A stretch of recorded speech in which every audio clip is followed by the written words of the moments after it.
Final sips of hour one here on Implicit Bias. I'm your host, Kevon Bordelon. We have a great crew here in the Top Secret Podcast lair. He is the rustic renegade, Caleb Morse, which, by the way, if you want to see the story we were talking about in the last segment, you can go to our Facebook page. We'll put it up on X. We'll make sure that it's linked out there so you can learn more about the Armory Project, learn more about Caleb Morse, who he is. One of the reasons why he's one of those guys on this show and a member of the crew. Trust me, you want to see it. You've also got our gentleman at the bar, Louisiana's only certified master tobacconist, Rene Girard. He is the guy with no hair. Well, the old guy with no hair. Then there's the other guy with no hair. He is TMI, Brian Harmon. We love Brian of Dupree Carrier Godshaw Insurance. He actually is the insurer here on the show. And of course, the one you can't see, trust me, it's for a reason. We're being kind to you. It's Walker Griffon, Better Off Dead, the Implicit Bias Pledge. As I said, final sips of hour one. So this is the Ghostwood Barrel Proof. We actually put a couple drops of water and whiskey, which if you're looking for that, and you're in the Lafayette, Louisiana area listening, you can find it at New News Market. You can find it actually at Le Grenadier, downtown cocktail bar. They have fantastic cocktails. They've also got great pours, and they have your proofing water and whiskey, which you can find there. More locations soon to come. So let's start here, go around the TSPL before we dive into our final topic of hour one, which is, what are you thinking of this Ghostwood Barrel Proof now that you've had water and whiskey in it? Why don't we start at the bar?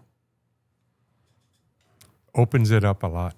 It just, the water and whiskey just... That's what it's supposed to do. Well, yeah, but that's, I mean, it did. It took some of the spice away. Okay. And just the flavors just pop more out of it. There we go. Brass tacks. That's what we need, right? Yeah. Brass tacks. Details.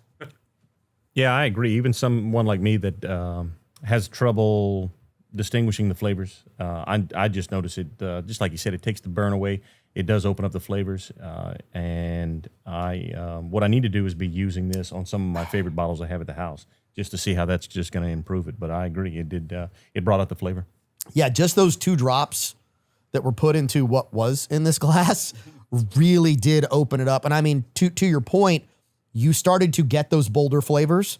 Those light flavors that I talked about became more hearty.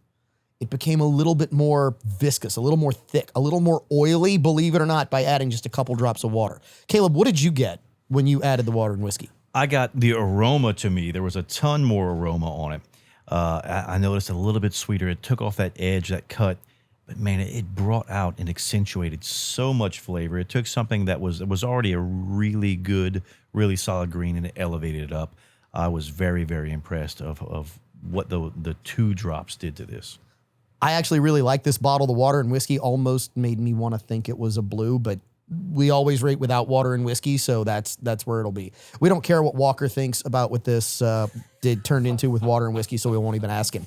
Let's go into a apparently problem of the world that somebody was still doing something to solve, even though it happened in the early 1800s. So we have a claim. I would love to say that it's definitive. I would love to say that we know. What we know is that we have a researcher who now claims that he has definitively identified who Aaron Kaminsky was. Anybody remember the name Aaron Kaminsky and who that allegedly is? I mean, I do. I see Brian does. Renee, you were alive back then. Yeah, I was there, but wasn't that what Kaminsky Park is named after? No, that would be Comiskey Park. Oh, okay. Not Kaminsky. Two different things. All right. Two different things. Was he an assisted suicide doctor? No, he was not. He is not that doctor. Although Aaron Kaminsky did allegedly, according to this researcher, last name Edwards, did extinguish multiple women in the early 1800s in what really, I guess you could claim is the first known serial killer on record, aka Jack the Ripper. What Edwards alleges, and this comes from cornwallonline.com, is one of the places. It was actually published in a lot of places, so please don't believe us on this. Go look this up. But what Edwards claims is really fascinating. So Aaron Kaminsky was a Jewish Polish immigrant into London at the time. Not only do they claim that his DNA, that the DNA that was on a scarf that was found at one of the crime scenes with the victim's blood and someone else's blood and bodily fluids on it, and we'll leave it at that because you probably know what it is, matches a descendant of Kaminsky. So it comes up as a direct match because they were able to use the latest DNA techniques to match the blood on the scarf to the blood of this living person, partially, which says it had to be this guy, Kaminsky.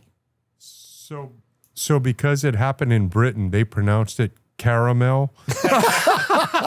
You see, No, but going back to the DNA thing, one of the things that they worry about with DNA is it can be corrupted very easily.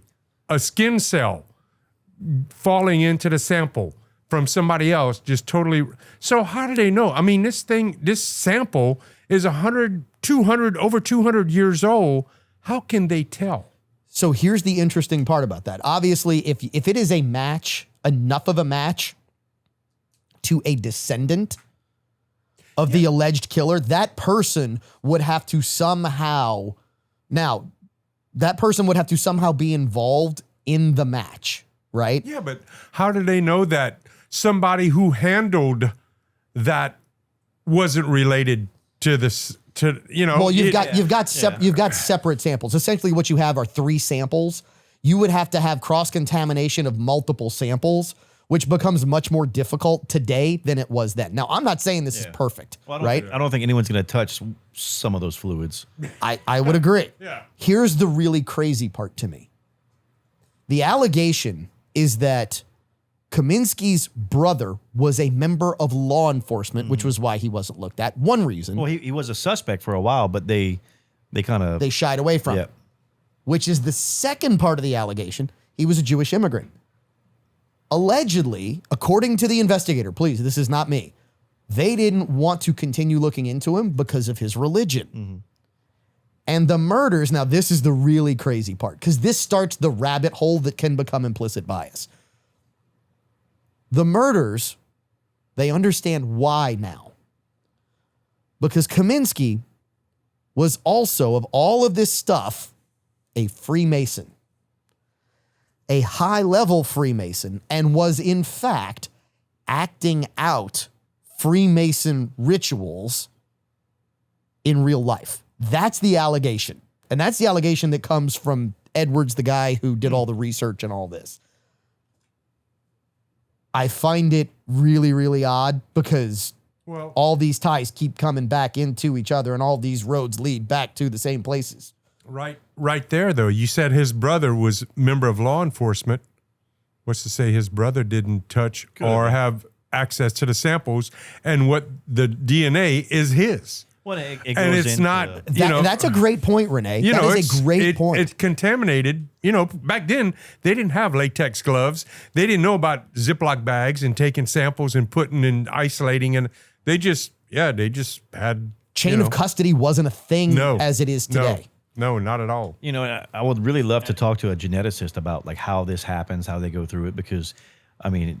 And this kind of DNA testing, I'm sure, is very different than like 23andMe and everything else. But there's a group that goes out on 23andMe, and he sends animal DNA to them to see where it's from. And they're like, oh, well, you're 13% South American and 27% Middle African, and you're of this descent. And he's like, well, this is a giraffe. Right?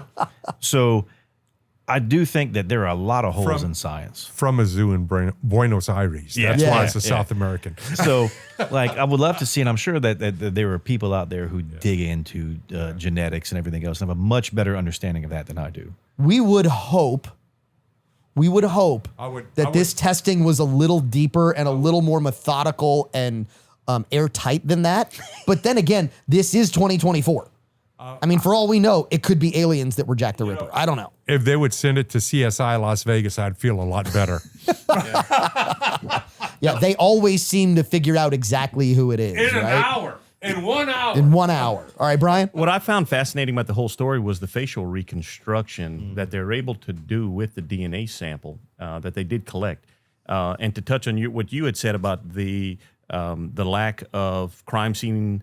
Chain of custody? The chain of custody. Yeah. Yeah. The whole reason that sash existed to this day was because one of the investigating officers actually kept it for some sort of like brought it home as a gift to his wife, and that stayed in their family all these years. And that's how the author got his hands on this thing. But what the point I want to make is, I was immediately drawn to our advancements in technology and how it can be applied in strange ways and not applied in others. Like, for instance, we now know what is it, 180 years later, we know who Jack the Ripper is, but in 2024, we don't know who the cocaine belonged to in the White House. It's just amazing to me. Hold up. Wait a minute. We also got to go back. First of all, that's hysterical. You need to ring the bell on that one because that's an absolute bell ringer.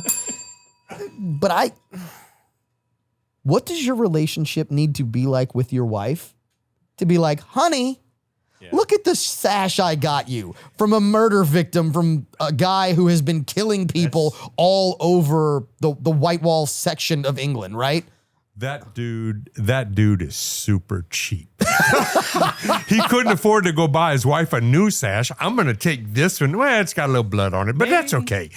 Maybe it was really nice. Maybe it was a really nice sash. It might have been very nice, but come on. You think he told her? So apparently, but it was so nice to the fact that that a lot of doubt was. That it cast doubt on its authenticity because it was supposed to be for a prostitute. It was supposed to be for a prostitute Well, in the early 1800s. I was about to say, and that's how they potentially came upon Kaminsky as one of the suspects because he was well off and the victim was not well off enough to have something of that high quality. But you know what is high quality that you are lucky enough to have? More implicit bias. Hour 2 when we come back. If you missed hour 1, if you're not catching hour 2 because your particular portion of the Implicit Bias Network doesn't carry hour 2, find us on all our socials. Find us wherever you get podcasts. X, YouTube, Facebook, Insta. Call them and tell them, hey, I want more of my implicit bias.